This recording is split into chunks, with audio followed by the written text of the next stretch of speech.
Well, good afternoon again. Today we're going to look at scientific notation. We're studying exponents in algebra, functions and graphs. And so scientific notation is a number, is a way to write big into small numbers. Very big numbers, very small numbers, in a way that's more convenient. It's just a notation that makes it a little more convenient. So the notation devices that we use is, scientific notation is written as a number between 1 and 10. It's a number between 1 and 10. And then we multiply that by powers of 10. So it looks something like this. If I have a number, 1, 2, 3, 4.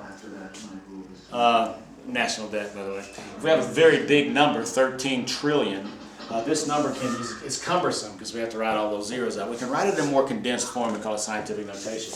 A scientific notation number is a number between 1 and 10. So what I would do is take this 13 trillion and I'd move the decimal, which is sitting traditionally right there. I'd move it so that this number is between 1 and 10. Is 1.3 between 1 and 10? Yes, it is. And then I'm going to multiply that by a 10 to some power, since we're studying exponents.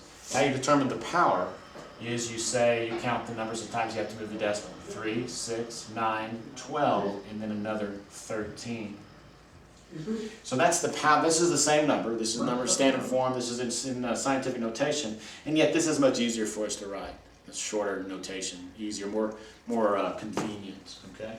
So again, what we're going to do with these numbers is we're going to take numbers written in scientific notation form, and we're going to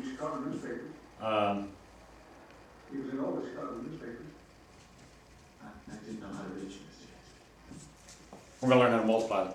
So how do we multiply scientific notation numbers? Well, and also divide.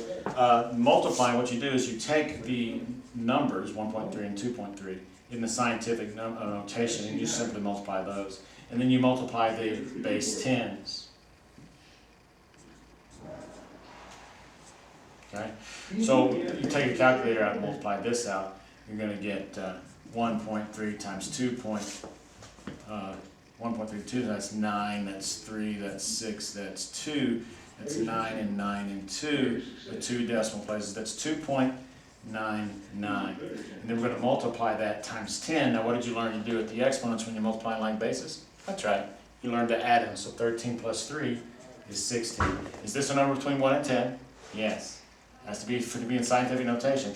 If it wasn't, if it was like, when you multiplied these numbers, if you got a number like 29.9, you'd have to move this decimal to a smaller value to make it a number between 1 and 10. If you make this smaller, you got to make that bigger. So you'd have to add an exponent to that, okay? But it's not. It's a number between 1 and 10. Therefore, there's your scientific number and how to multiply those. If you were asked to divide these, what do you think you would do with 1.3 and 2.3?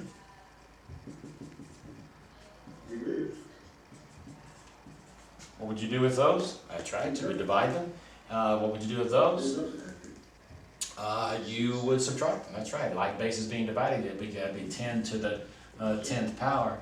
And then if I divide these now, am I going to get something smaller than 1? I am. So I'm not using a calculator right now, but let's say that it's 1 or 0.513 times 10. I'm not saying that's it, but then it's not. But I'm just going to say, just make that number up. Is this a number between 1 and 0?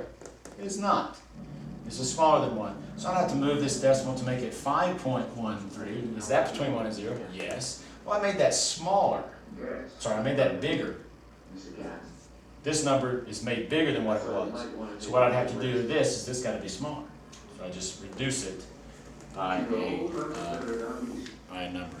There's your scientific notation. Enjoy. We've got nanotechnology classes coming to the Ask Academy from the University of New Mexico next year. We're going to be dealing with things very, very small. We got a national debt of $13 trillion. What are we going to do to get out of debt? That's a number that's very, very big. When we use that in the real world, we've got to know scientific notation. We are the Ask Academy.